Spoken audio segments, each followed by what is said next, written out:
Super slimmer Shaun has attributed a lot of his 10-stone weight loss to spinning, which he does 3 times a week. So I thought, what better way to find out how he lost the weight than over a little spin? Shaun, you explained to me you had quite a sedentary lifestyle before. You work in IT, but now you've really supercharged your movement and your calorie burn. And how many hours workouts do you do a day? So every single day I do at least 3 hours. Wow, that is a commitment. Every day. And do you think your 10-stone weight loss has been largely due to your nutrition changes or your movement and exercise changes?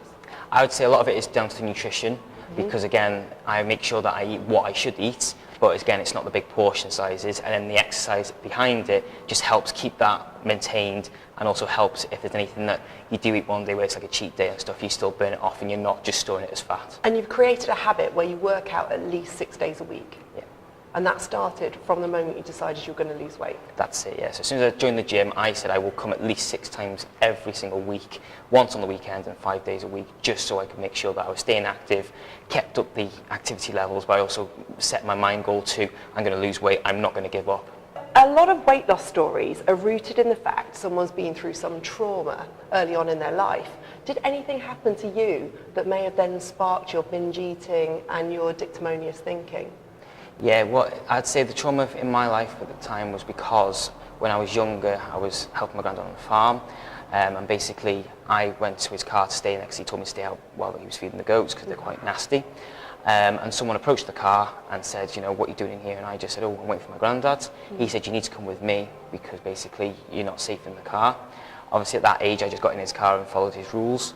Then after that, I remember the guy speeding up because my granddad was behind him. And the police luckily came around the corner just a few minutes later, stopped both of them to find out that the guy was actually being looked for because he was kidnapping people. Well, and he kidnapped you and then your granddad intervened and the police were there? That was it, yeah. And then they found out afterwards that he'd basically been given the wrong identity. He was trying to hide away so the police couldn't find him, and he was just kidnapping young people.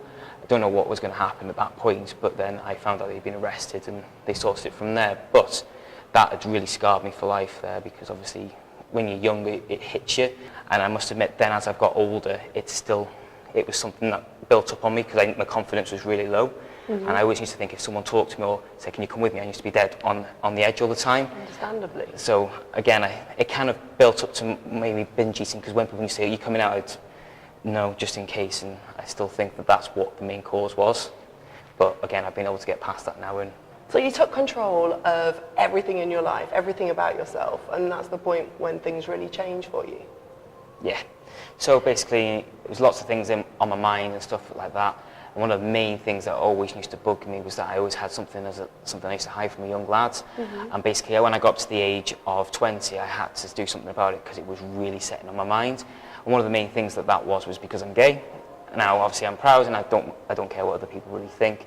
I am who I am. I'll never change. You know, I'm always the bubbly, the same happy person that I'll always ever be. But because I built that up, I always think that was, again, another reason why I hid away, was because I was hiding it and trying not to let anybody know who I was. But then I thought, well, no, why should I hide away? Because you are who you are at the end of the day. And then you let it out, you told everybody, everyone loved you more, you transformed your life, and I'm still the same person as I am now, but slimmer and fitter and healthier. well, sure. And because I can see in myself that I am now a completely changed and much healthier and fitter person, my life is totally different and 100% better than what it was. Being half the man that you used to be, what would you say to your fat self? So if I was to see my fat self again, I would say that this isn't the way forward. You need to basically become a much healthier and fitter person, only because you've got the risks of heart disease, diabetes, things like that. And it's just not something that you want to be in yourself. So it's basically been stuck in a bubble where you just don't know what to do with yourself. And I'd say to that person that you don't want to stick to being big, because when you are like that, it just gets you down. You don't want to be social, you don't want to get out. It pulls you down and it basically gives you less motivation. The amount of motivation and energy that I've got on a daily basis now is 10 times better than what it was. And now you are super teeny, super fit, like just sit up. It's amazing. You were like, I'm going to wear full-on Lycra today. I'm like, That's good, it. high five. I want to see this full-on Lycra. But I've never been obese. I don't know how it feels to go from being twice your size to being so small. What's it like every day? it's just... Do you feel like a superhero? Yeah, I just feel totally different that when I used to sit on this... I remember when I first joined spinning, I used to sit on this bike and I used to feel my stomach was out here. And I used to think that when I get up, you've got all that weight there, it slows you down, it gets in the way. Where now I can sit there and I'm like, oh my God, there's nothing of me anymore. And it's the same with driving. The steering wheel feels about 2 miles away from me now instead of right in front of me.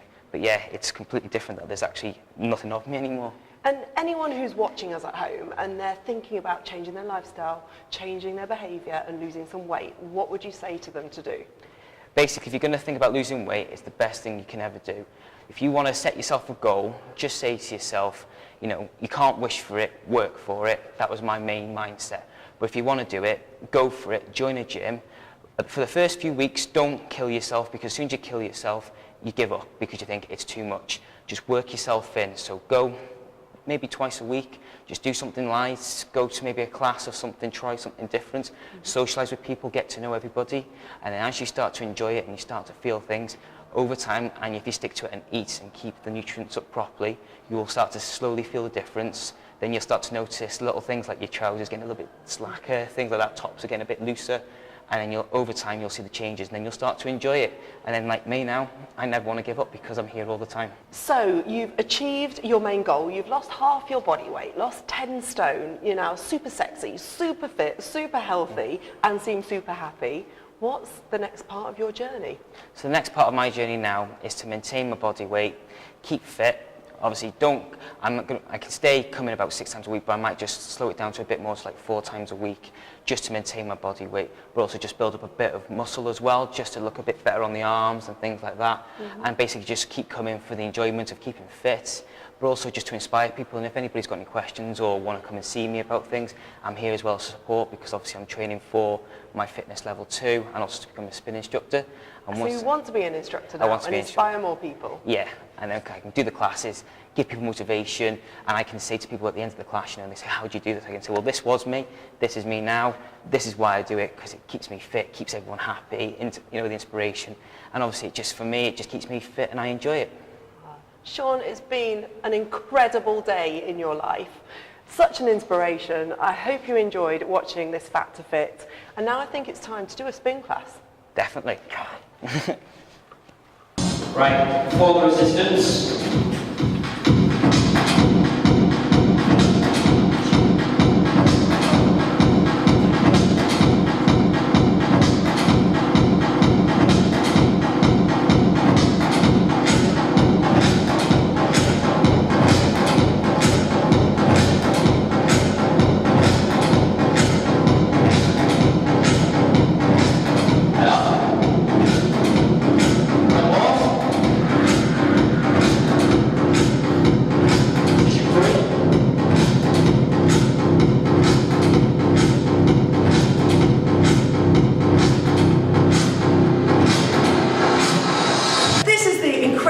His motto is, life is like a box of chocolates. It doesn't last long if you're fat.